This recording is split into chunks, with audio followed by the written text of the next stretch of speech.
Hello everyone, जय माता दी।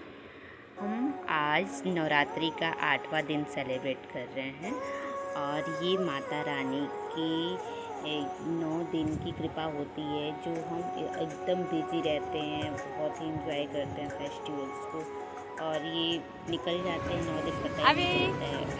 और पूरे 6 महीने जो होते हैं कि 7 दिन नवरात्र आती है, उसके बाद से जो समर में चैत्र वाला नवरात्र आता है, अलग ही एनर्जी और पावर माता दे के जाती हैं ताकि हम फिर से अपने आप को बूस्ट कर सकें। इसलिए मेरे अंदर ये चीज़ बहुत आती है कि मैं बहुत अपने आप को रिचार्ज कर लेती हूँ, क्योंकि फिर से लगता है कि ये तो माता का स्वरूप है, हम लोग भी सब माता का ही स्वरूप हैं।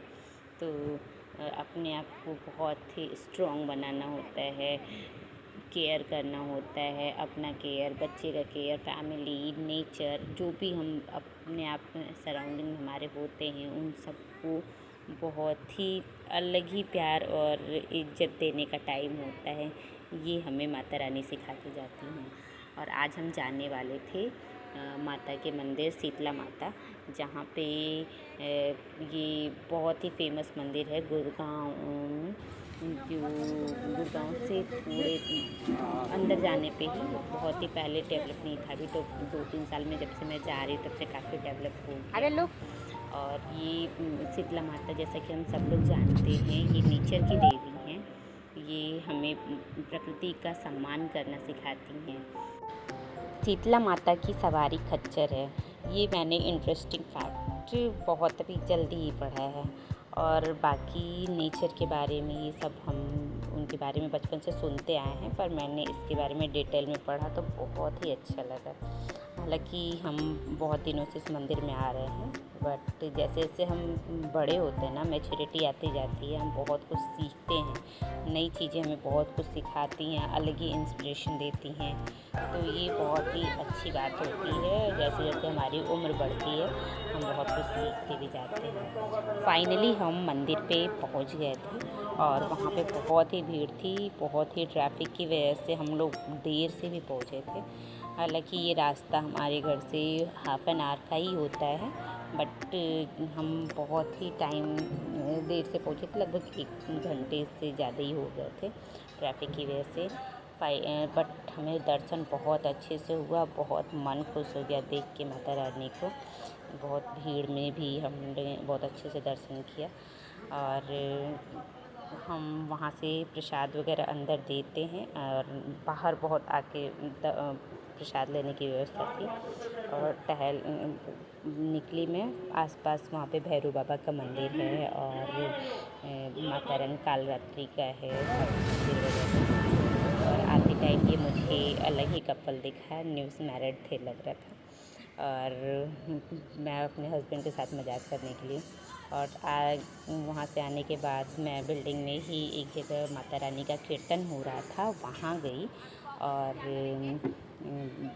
1-1.5 घंटे वहाँ पे बिताने के बाद अपने 5 o'clock पे घर आती हूँ और बेटी के साथ एंजॉय किया। और जल्दी जल्दी मैंने खाना वाना खाने का तो नहीं था, फास्ट था मेरा, मेरे हस्बैंड ने कहा मैंने बाहर खा लूँगा, तो मैंने ख़त्म किया घर का काम, पूजा वूजा करके मैं गई रामलीला देखने के लिए। और वहाँ पे बहुत ही अच्छा इंटरेस्टिंग वाला चल रहा था, इसलिए मन वहाँ से आने का भी नहीं हो रहा था। तो कैकेयी और दशरथ जी का जो संवाद था वो इतना अच्छा था। हम लोगों ने बचपन में बहुत सारी चीज़ देखी है, रामायण भी बहुत बार देखा है, पर अब के टाइम में जो चीज़ें देखते हैं हम ना, वो बहुत ही समझ में आता है। और आप लोग के साथ भी ऐसा होता होगा। तो मैं बहुत ही इंटरेस्टिंग था वो। और ये मैंने यहाँ से लेके कैकेयी संवाद से आगे जाके दशरथ वो राम जी का वनवास तक का देखा, जो चित्रकूट में जाते हैं। फिर वहाँ पे भी उसके बाद एक और एक्ट मैंने देखा था जो मैंने लाइव किया हुआ था, शूर्पणखा का जो लक्ष्मण जी ने कान काटे थे। उसमें भी बहुत सारी छोटी छोटी चीज़ें हम अब जाके समझ में आते हैं, बहुत कुछ सीखते हैं। ये बस देखने वाली चीज़ नहीं होती है कि हमने देख लिया है। और अभी तो बहुत चीज़ें एक लेवल तक का हम सोच पाते हैं, समझ पाते हैं। बचपन में अलग ही बात थी। फाइनली अभी मैं निकल गई हूँ, बेटी को लेके थोड़ी देर के लिए बाहर घुमा रही थी। हालांकि वो एक जगह बैठती नहीं रहती है, भागती रहती है यहाँ से वहाँ, तो मुझे पीछे पीछे लग के देखना पड़ता है। पार्क में घुमाया, थोड़ा सा झूला वूला झूला उसने खेल वेल के।